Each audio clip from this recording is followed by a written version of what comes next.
At the restaurant, people were already watching when my mother said I couldn't be trusted in rooms like this. My name had come up only because someone asked if she had children. She smiled, took a sip of wine, and said I worked in something vague and traveled too much to understand how important this evening was. No one corrected her. No one asked more. I wasn't there. But I could feel the silence she left behind, the version of me she placed on the table, like something fragile and slightly embarrassing, something better kept out of sight for tonight. The message came at 4:15 that afternoon. I remember the time because I looked at it twice, not to understand it, but to measure how much it didn't surprise me. "Don't come tonight," she wrote. "These people matter." I read it while sitting at my desk, a document open in front of me, numbers I had been working through for most of the day. For a moment, I watched the cursor blink. It felt like something waiting for permission to move forward. Didn't call her. That would have required a kind of conversation we had never been good at having. Instead, I typed OK and sent it. The words sat there between us, small and complete. It didn't ask for anything. It didn't offer anything either. This was not new. My mother had always been careful about where I fit into her life. Not excluded, exactly. Just managed.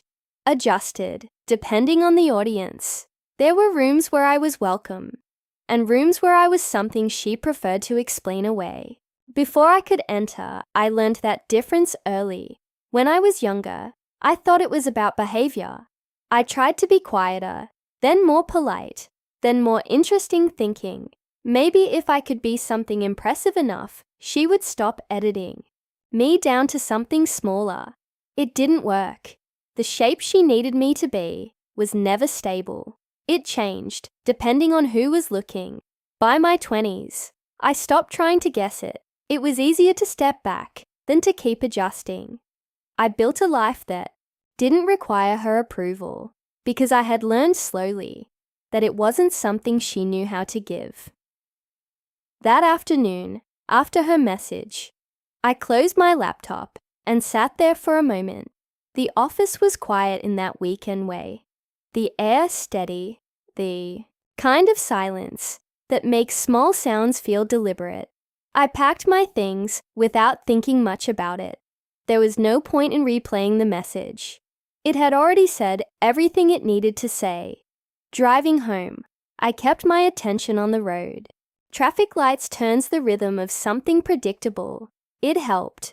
I have always found comfort in things that follow a pattern. They don't ask you to interpret them. They just are. I knew where she was going that evening. She had mentioned it earlier.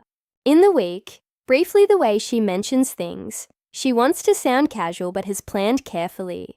Dinner with her fiancé and his family. Important people. She had said, I remember noticing the phrasing.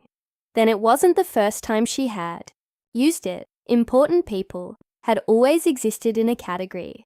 Separate from me, I didn't question it anymore. It was just one of those quiet understandings that settle into place. Over time at home, I made dinner.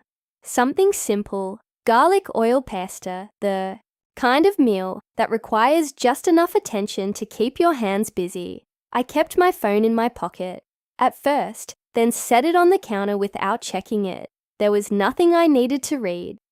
I moved through the evening in small, ordinary steps.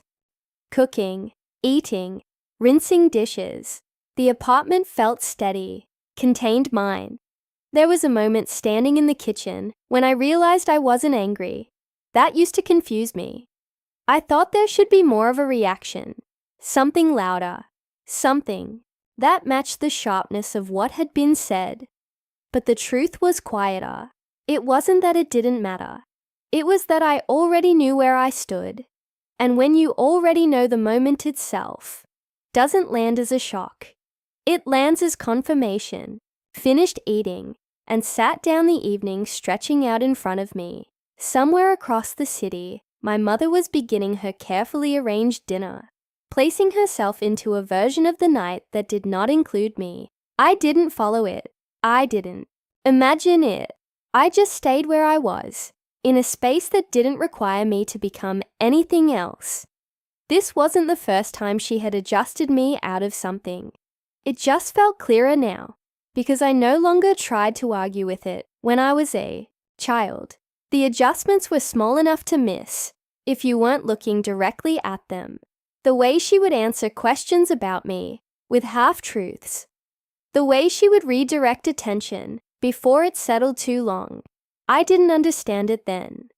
I only felt the shift, like a room-changing temperature, without warning at 13. I remember standing beside her at a neighbor's gathering.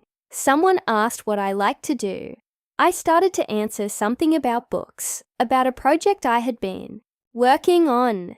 She interrupted, gently smiling, saying I was shy. It wasn't said as a criticism. It was presented as a fact, something simple and easy for people to accept. The conversation moved on.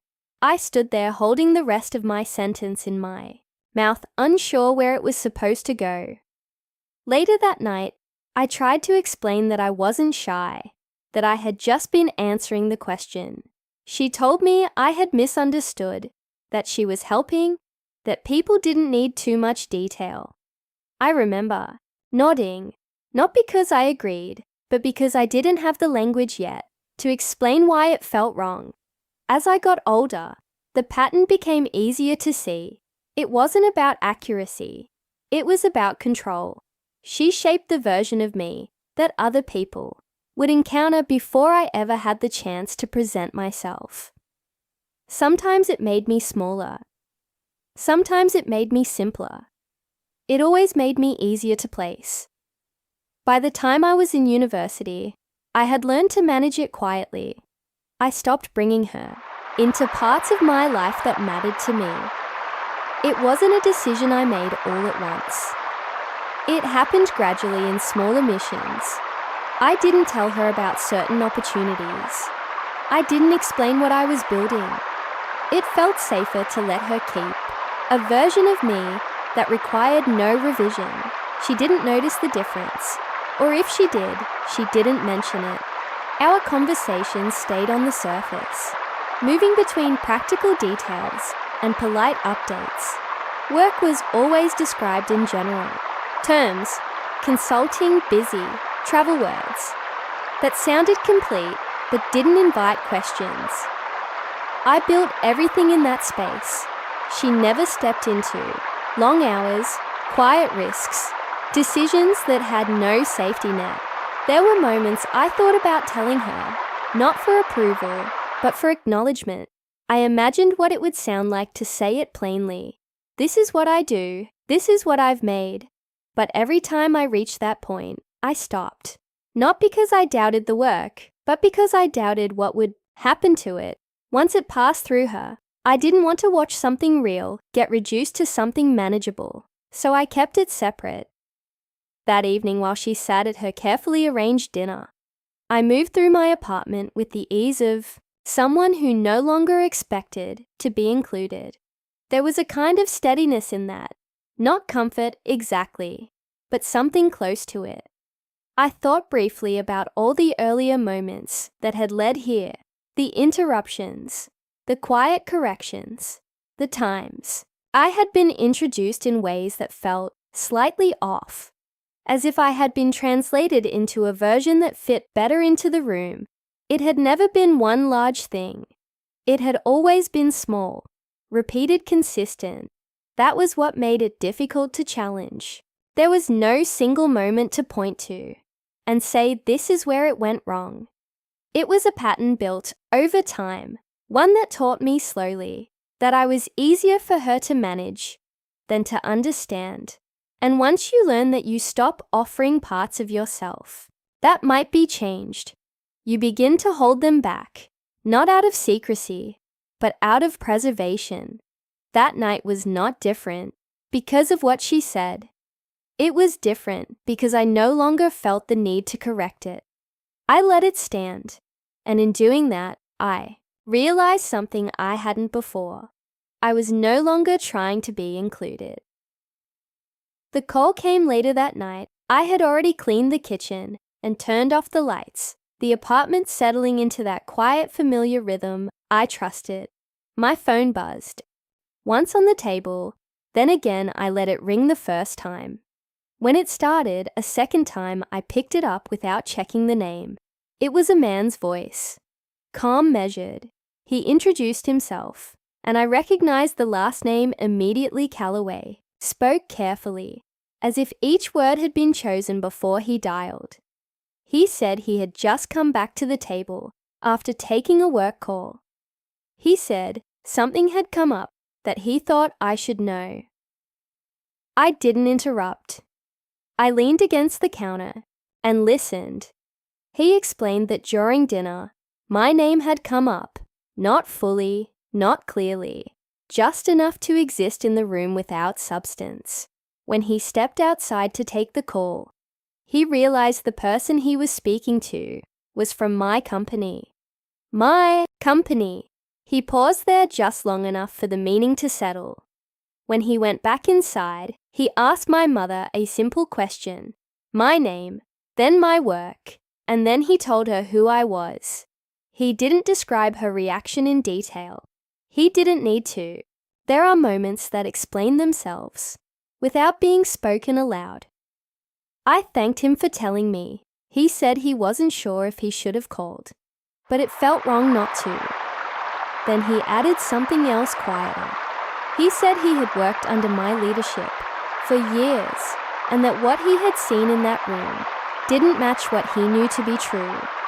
That was the boundary, not the dinner, not the message. Telling me not to come, those were part of a pattern.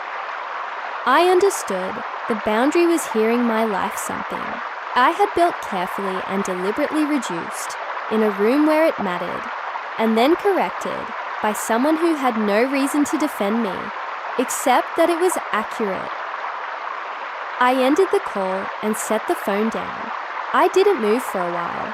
There was a time when I would have called her immediately, asked Quest,